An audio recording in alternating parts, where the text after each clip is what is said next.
Hi, welcome to Home at Tampines West. My name is Jacquelyn.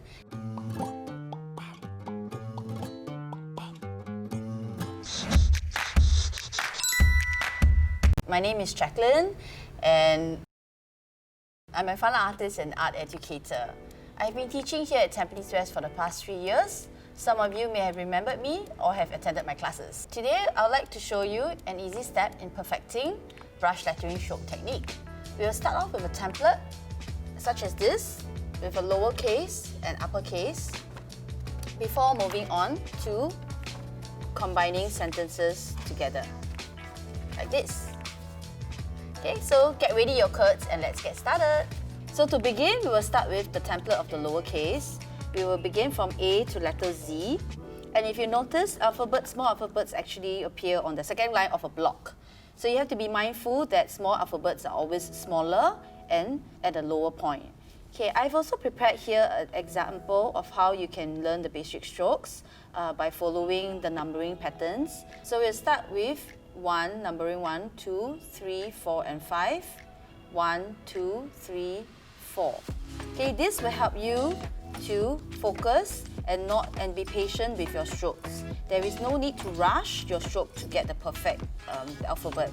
So it's always good to have numbering. So what I can do here on this demonstration, I can actually just indicate where the numbers are. Okay, so 1 will be here, 2, 3, 4, and 5. 1, 2, 3, and 4. 1, 2, and 3. Okay, I will just do this line. And for D would be, when we start with here, always from the corner. Moving outwards, 2, 3, 4, coming down, and 5. Okay, for E, we will go this way, so 1, 2, and 3. F would be 1, 2, 3, and 4. So once if you know the basic sequence, it will be easy for you to attempt. You can also always try with a pencil if you're not comfortable with using a brush pen. Some of you may have all kinds of various markers and colors. For the demonstration, I'll just stick to black, and it's always good to have a brush pen that has more of a curved nib. Okay, so but we start with pencil first, so just to let you see how you can actually practice the sequence of the lettering. So what you can do is you can actually be comfortable in holding your pencil in this way. I've noticed some of my students, they like to hold pencils this way, which is actually not appropriate. It will be always good to just hold it like a fine point, so this is better. And for brush lettering, it's always good to also give it an angle rather than doing this way. If you're holding the pencil this way, that's really more for shading. It's not so much for writing. So writing, we can hold at a certain kind of like 45, or I don't know what degree this is, but more of a tilted angle. And sometimes at some point you will notice, as I go along, you notice that I may have to tilt as well. So just be mindful of your own positioning, and it's always good to support your elbows on the table rather than leaving it loose away from the table. Okay, so I'm going to start. If you get that, if all you've gotten that, so I'm going to start. So I'll do with this 1, and then I come down, 2, 3 going up, 4 coming down, and 5 ending on with a tail. Okay, that's alphabet A. Now I'm attending B. So 1 going up, 2 coming down, 3 going up, and 4 with a tail. Okay, C would be 1 going down, 2 going down, and 3 coming up.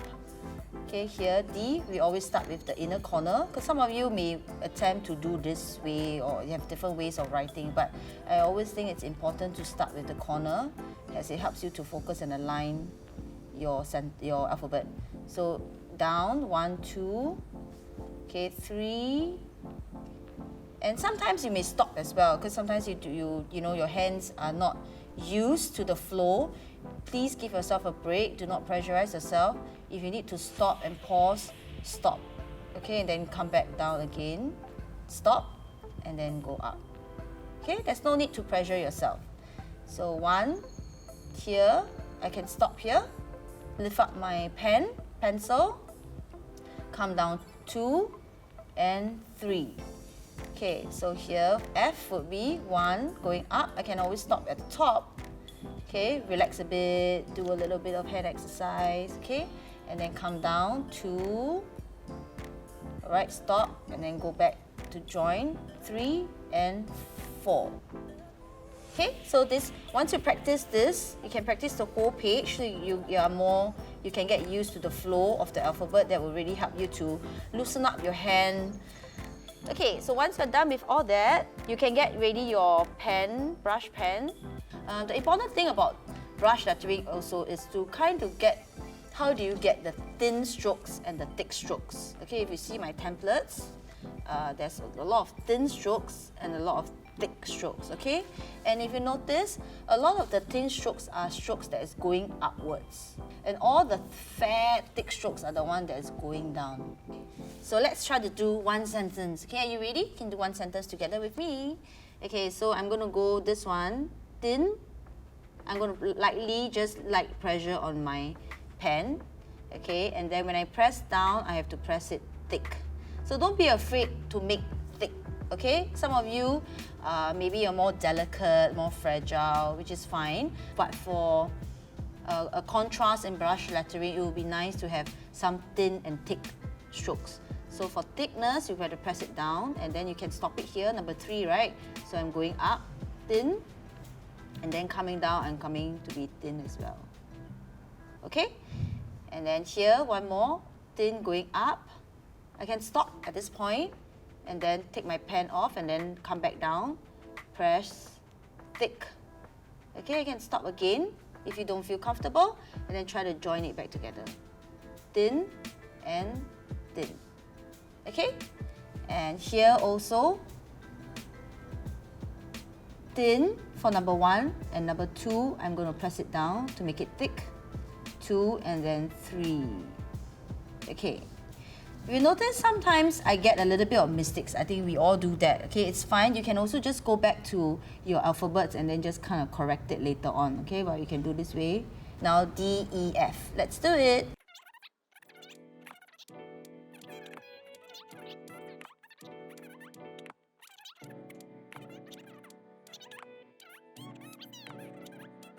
So now you've completed the first line of the alphabet. Okay, great. So now you have done with the first sentence of your lowercase. Moving on, we're going to be doing the uppercase letters. Okay, so we have our uppercase letters here. Have you noticed, uppercase are usually bigger. It's all your alphabet, right? A, B, C, D is all big. And therefore, they occupy the full space of the paragraph, okay? Of the lines, right? So your lowercase is always at the bottom. Okay, this is very important for you to know because as we, later on when we combine our sentence, you will notice that there is a variety of changes. So there's uppercase here, lowercase, lowercase, lowercase, lowercase, uppercase. So you need to be mindful of how your lettering position would be on the paper. Hey, again, so uppercase letters, will again, same thing, use a pencil before you start. You can also number how you're going to write and have the sequence of your flow. Like F, I will do the shape of F first before I put in the tail. For H, I will do the main body first before I put in the tail here. Okay, so your based on sequence, usually I will do this 1. There's actually a thin one here. And then 2, a big thick stroke. 3, and then coming down 4, coming down 5 and 6. Okay? Okay, 1, thick stroke 2, thin stroke 3, 4.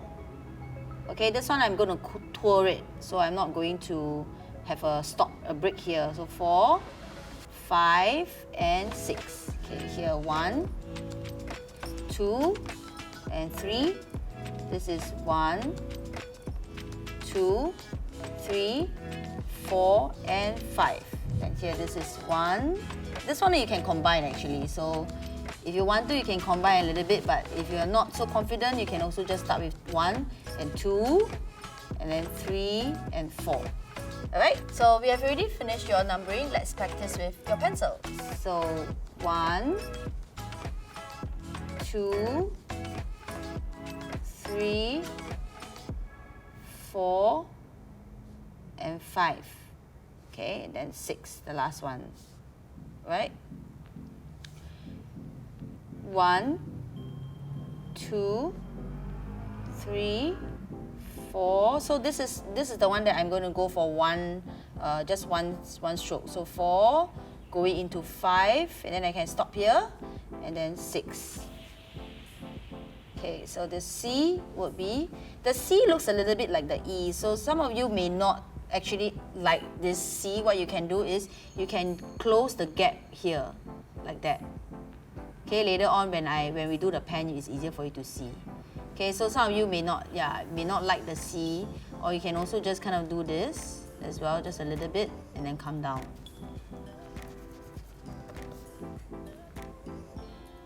Like that, okay? If you like, because some of you may get confused.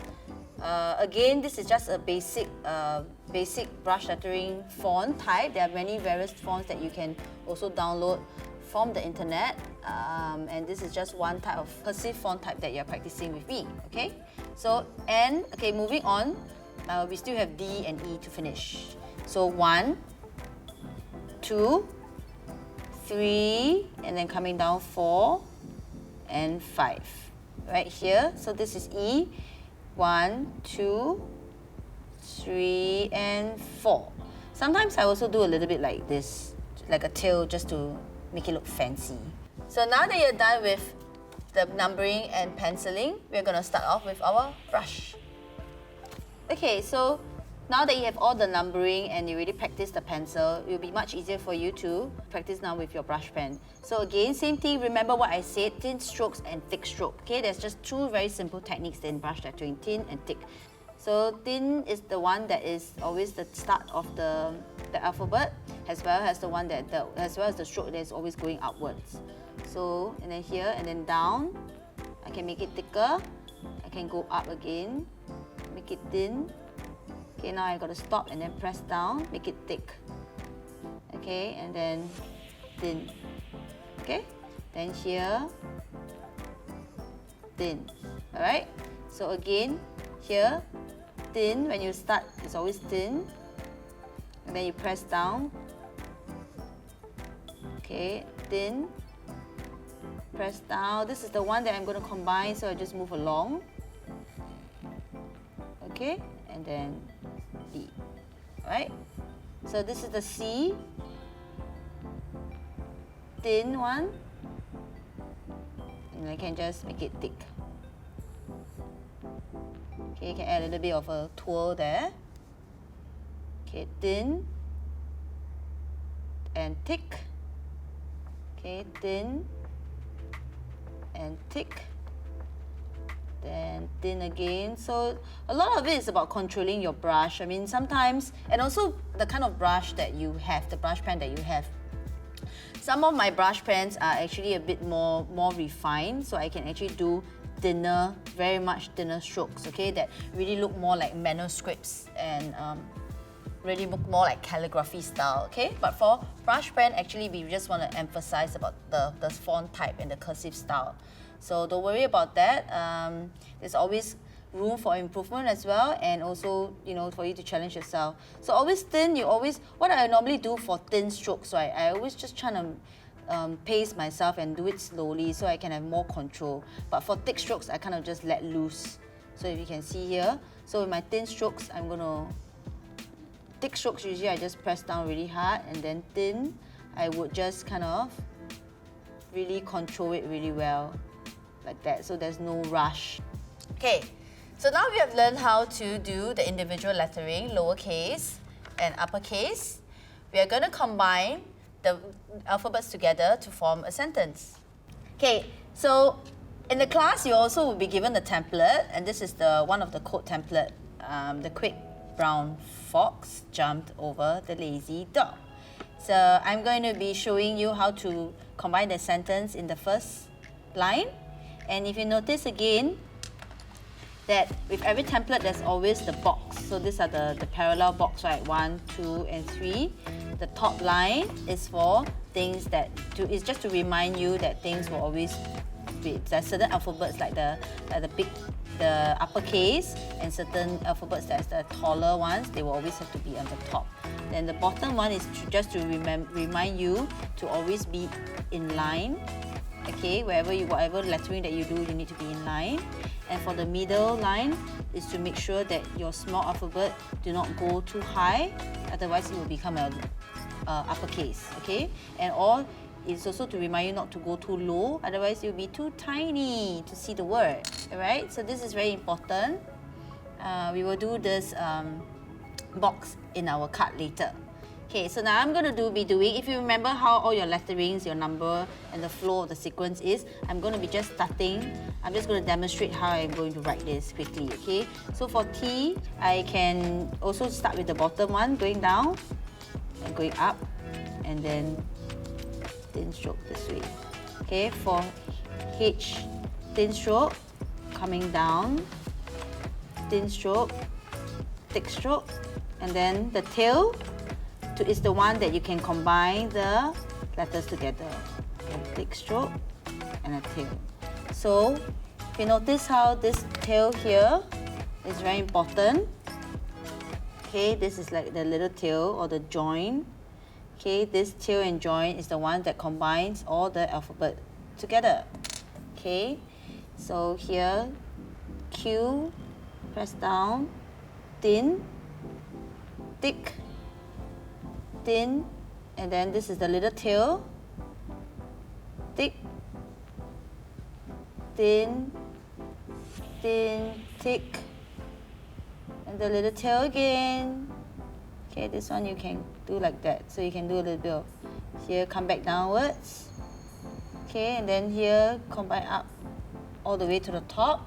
I can take a little bit of break right now because it's been a long journey for quick. And then I'm going down. Okay, then thin again. This one together, one stroke and thin. Okay, there you go. And then this is my eye. Okay, so the quick. So again, here, these are all your joints. Here, here, here, and here. Okay, now let's attempt brown.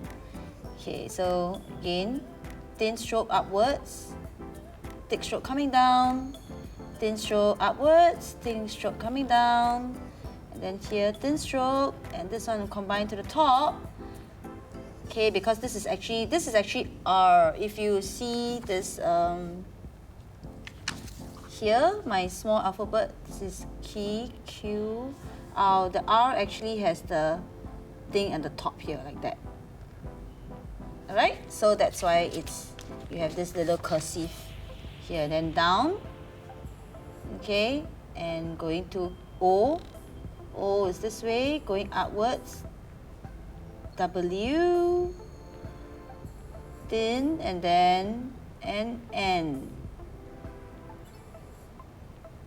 Ta-da! So you're done with brown. Alright, so now we're going to challenge ourselves with using watercolor and a paintbrush. Okay, so before we start, so these are some of the materials you need to prepare. You need to have your paintbrush. Try to get a thin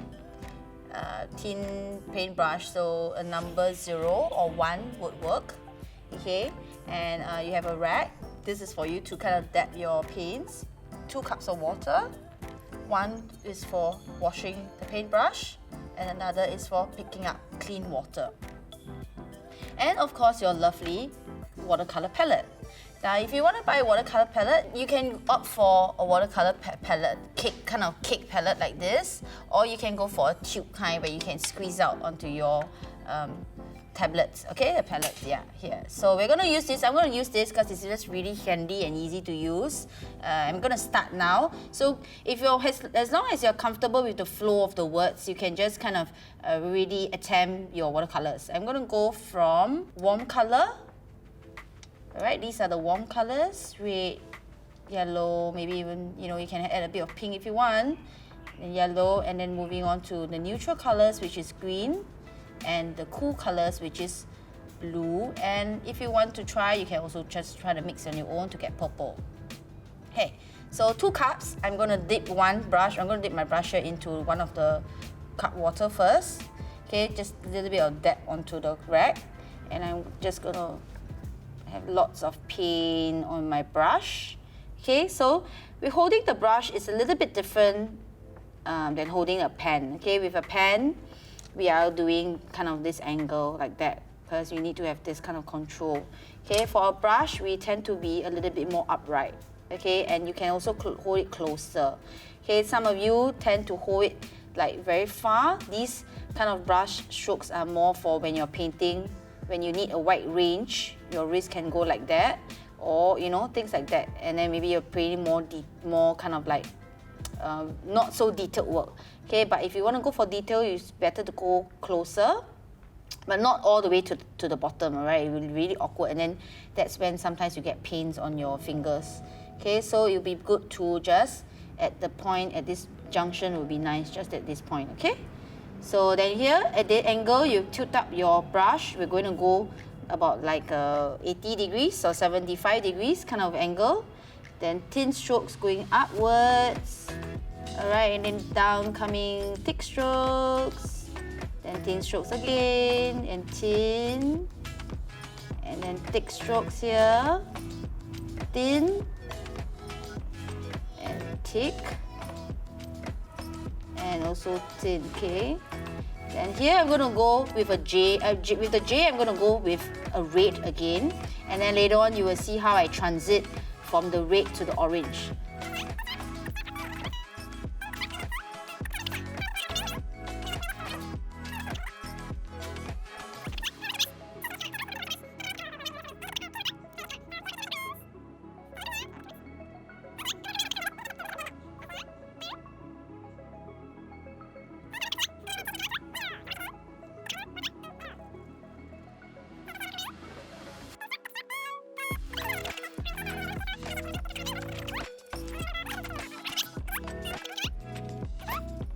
Finish off with some cool color.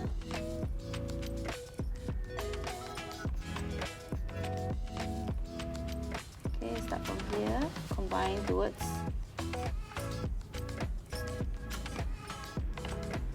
Okay.